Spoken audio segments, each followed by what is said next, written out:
अब हम करने जा रहे हैं केस स्टडी पार्ट 1 जो है चैप्टर 2 का। चलिए शुरू करते हैं। The below picture are a few natural examples of parabolic shape which is represent by a quadratic polynomial. A parabolic arc is an arc in the shape of a parabola. In structures, their curve represent an efficient method of load and so can be found in bridges and architecture in a variety of forms. तो यहाँ पर में बताया गया है कि quadratic polynomial को एक पैराबोला शेप से रिप्रेजेंट करते हैं ग्राफ में। तो पैराबोलिक आर्क होता है एक पैराबोला। पैराबोला लोड उठाने में बहुत अच्छा होता है, इसलिए ब्रिजेस और बहुत सारे आर्किटेक्चरल फॉर्म्स में यूज होता है।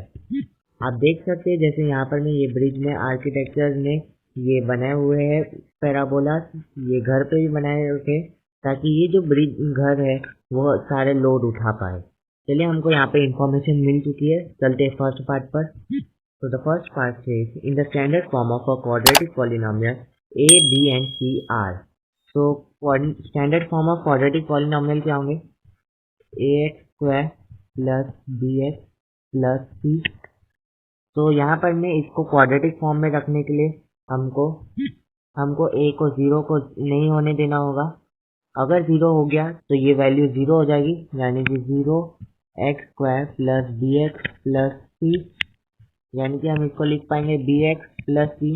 ये हमें नहीं होने देना है, इसलिए ये नॉन जीरो रियल नंबर होना चाहिए, यानी कि a is not equal to 0 होना चाहिए। तो हमारा आंसर हो जाएगा option C, that is a is non zero real number and b and c are any real number. चलते हैं नेक्स्ट पार्ट की तरफ को। तो the next part that is question 2 says if the roots of the quadratic polynomial are equal where the discriminant d is equal to b square minus 4ac, then d की value हमारी क्या होगी? तो हमने 4th चैप्टर में पढ़ा है, अगर हमारे पॉलिनोमियल्स के रूट्स इक्वल हो d square minus b square 4ac is equal to 0 होता है, यानी कि हमारा आंसर हो जाएगा ऑप्शन डी। चलिए अब चलते हैं नेक्स्ट पार्ट पर।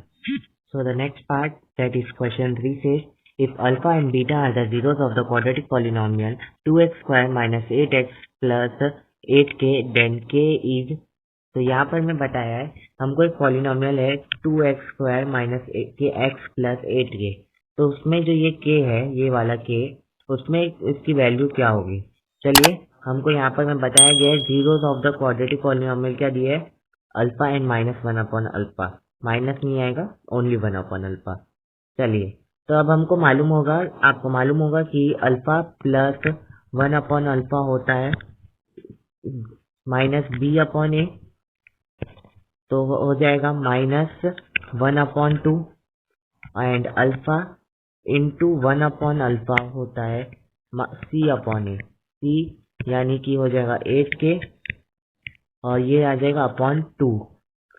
चलिए हमको यहाँ पर में तो चाहिए 8k सिर्फ, तो फिर ये 8k वाला चाहिए वैल्यू ताकि हम 8k की वैल्यू निकाल पाए, तो हम ये वाला यूज करेंगे। चलिए यूज करते हैं एक नए पेज से। तो alpha into 1 upon alpha is equal to 8k upon 2। Alpha alpha cancel हो गया, यानी क्योंकि ये सेम कांस्टेंट नंबर है तो ये मल्टीप्लाई होके कैंसिल हो गए। तो 1 इक्वल टू 8k अपॉन 2 यहाँ इस साइड चला जाएगा, तो 2 is equal to 8k, 2 upon 8 is equal to k हो गया, 2 1 जा 2, 2 4 जा 2, तो 1 अपॉन 4 हो गया k की वैल्यू। चलते देखते हैं हमारा ऑप्शन, तो हमारा आंसर हो जाएगा option B, that is 1 upon 4। चलिए चलते हैं next part, that is question 4। तो question 4 says the graph of x square plus 1 equal to 0, then it intersects x axis at two distinct points. Option B touches x axis at a point. Option C neither touches nor intersects x axis. Option D either touches or intersects x axis. तो यहाँ पर मैं आपको मालूम होगा कि roots निकालना होता है पहले ग्राफ में पॉइंट करने के लिए। चलिए रूट्स निकाल लेते हैं। तो ये हो जाएगा x square equals to -1, x is equals to root -1। अब ये रूट -1 आ रहा है, इसका मतलब ये रियल नंबर नहीं है। अगर रियल नंबर ना हो तो ग्राफ में उसकी वैल्यू x एक्सिस को टच नहीं करती है, और अगर x एक्सिस को टच नहीं करते तो उसके रियल रूट्स आते ही नहीं है। तो हमारा आंसर हो जाएगा option C, that is neither touches nor intersect x axis. चलिए चलते हैं नेक्स्ट पार्ट पर। So question 5 says, if the sum of the roots is minus p and product of the roots is minus 1 upon p, then the quadratic polynomial is। So यहाँ पर ना हमको दिया है sum of the roots is minus p and the product of the roots is minus 1 upon p। तो हमको इससे quadratic polynomial निकालना है। मैं आपको एक नया पेज दिखा देता हूँ क्योंकि यहाँ पर मेरे स्पेस की कमी है।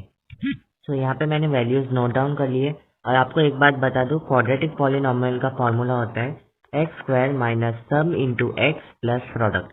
यहाँ पर मैं सम है सम ऑफ जीरोस, दैट इज हमको वैल्यू दी है माइनस पी, और प्रोडक्ट होगा पीडीटी, मैंने शॉर्ट फॉर्म में लिखा है क्योंकि मेरे पास स्पेस नहीं है। मैं आपको दिखा देता हूँ, पीडी की वैल्यू है माइनस 1 अपॉन पी।